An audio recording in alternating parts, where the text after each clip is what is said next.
Hey, what's up guys? It's Dr. Jason Lipoff, your Team Beachbody coach here. Today I'm going to talk to you guys about goals. Goals are one of the key parts to a solid foundation for being a good challenger, being a good coach, and really for setting yourself up for success. I have to admit that I historically have not been the best person writing down my goals, and I think usually just like anybody else, the reason why if something's not a priority and we don't see like right in front of us, even if somebody tells us that's what we need to do, it's amazing how sometimes you just don't do it. Like I would write down my goals like on my dream board, and yeah, it wouldn't really hold any significance. It's like, okay, yeah, so I want to be elite by the end of the year, but I've never really had the I'm going to do whatever it takes approach, because I've never had to, which is dangerous.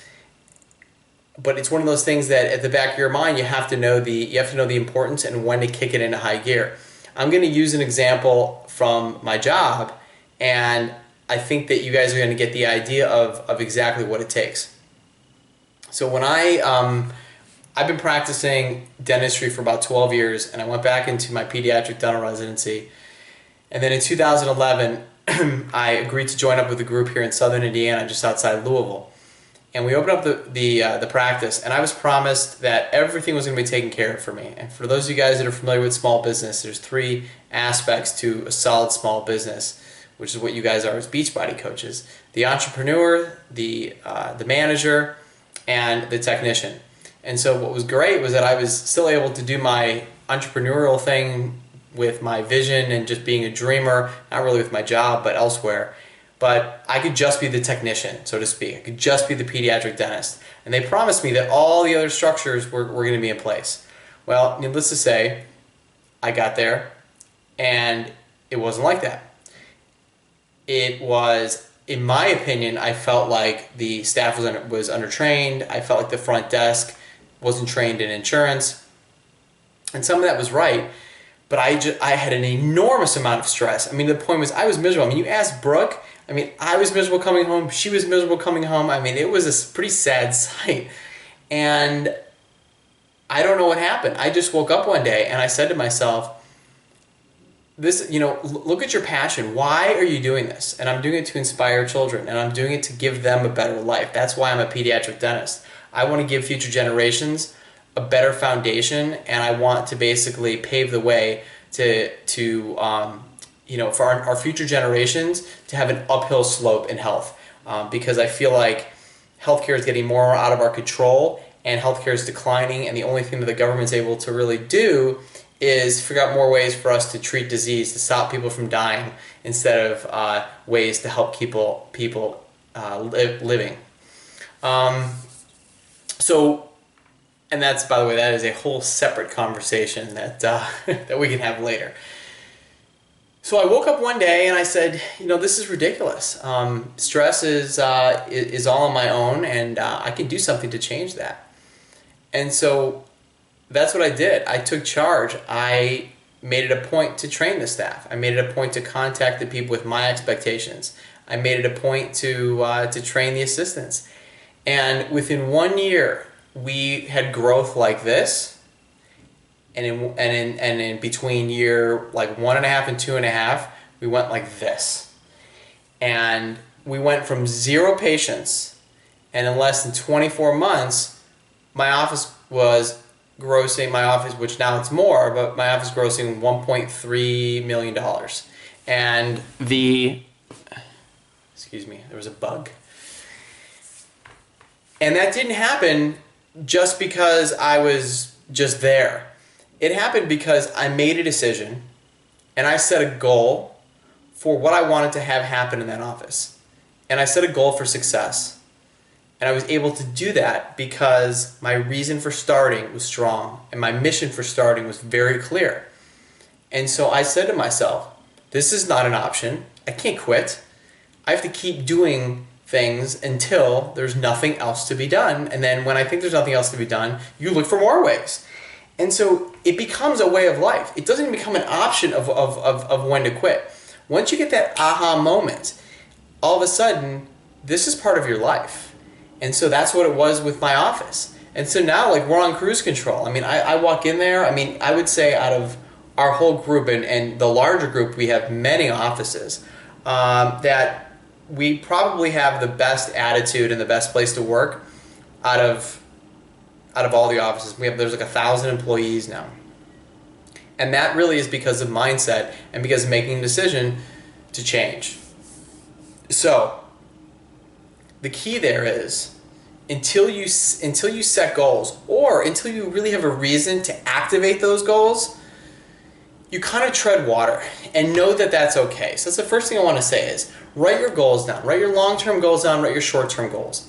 Your short-term goals, for your challengers, those are going to be the weight loss. That's going to be, the quick things. I want to fit into that dress. Your short-term goals as a coach, are going to be at what point you want to learn what training. When are you going to be an emerald coach? When are you going to be a diamond? When are you going to, how soon are you going to achieve Success Club 5? When are you going to do your first challenge group? Those are short-term goals that you can do pretty quickly. And the long-term goals are, when are you going to be diamond? When are you going to be, elite? What do you want to pay off? What are some big things that you want to pay off? But it's not until it comes a little bit closer and your aha moment that becomes a reality, that you've got to activate your potential and basically not just do what needs to be done. You're going to do whatever it takes for as long as it takes. And that is so key that you attach that to your goals. When you first start, again, and I'm gonna backtrack a little bit. When you first start, all this is gonna kind of make sense, kind of not make sense. You're gonna be like, I just don't, like, this is just a lot. I'm overwhelmed. And think about what the overwhelmed feeling is. Being overwhelmed is basically stepping out of your comfort zone and adding something new. Yet something new is what releases a ton of dopamine in your brain. So it's when you introduce something new over and over again, well, then that new thing, really starts to kind of give you happiness and joy. And then if it's linked with a core purpose of creating happiness for yourself and for other people, leading a fulfilling life, I can't see anything that feels better than that. So when you start, you get overwhelmed. Know that overwhelmed feeling is good. You set goals. Your short-term goals are going to make sense to you. Your long-term goals, you'll write them down, but they kind of maybe will mean something, maybe won't. You'll look at these top coaches and think, I'll never get there. I'm kind of tired of them bragging, and it's going to piss some people off, and other people are going to take it and run with it. And that's why we do it, by the way, because there's always somebody that needs that little light, that little fire lit. Because this whole process is not easy. The reason why you need so much structure and you need to set goals is because the steps are the actual physical part of every one of these steps is easy, but it's doing it. Because in our life, we're just not used to creating our own structure, and for everybody, the incentives are different and they come at different times. So you use the fuel of accomplishing your short-term goals to kind of slowly gain momentum, and then you regroup, and then you gain momentum, and then you regroup, and you accept that, hey, listen, this is something that I'm not just doing now. I'm doing this because I need to do it. So now you're putting goals that you would never even thought before, like more like life goals. Like, I want to create a retirement for my family. I want to support things that, like, at the beginning, you just want to be a discount coach. You just want 25% off. Like, you would have never said that. Like, I want a retirement for my family for Beachbody. Are you kidding me? But it's funny. What ends up happening is you just keep doing it, and it just keeps evolving. So, I think that's where I'll stop here. But know that when you first start, it's all going to be overwhelming. You got to start with some goals, and you've got to stay in touch with your coach, and that way you guys can create a timeline for how you're achieving it, when you're achieving it, and where to go to help you achieve it. So I hope that helps, guys. As usual, because I just got back from surgery all day, so my mind is kind of all over the place. So I don't really have a syllabus of what I want to talk about. It's supposed to be really about goals. It was, although I went off track a little bit. I'd love to know if there's anything that you guys would want me to talk about. Some more on objections, challenge groups. That's another one of my strengths.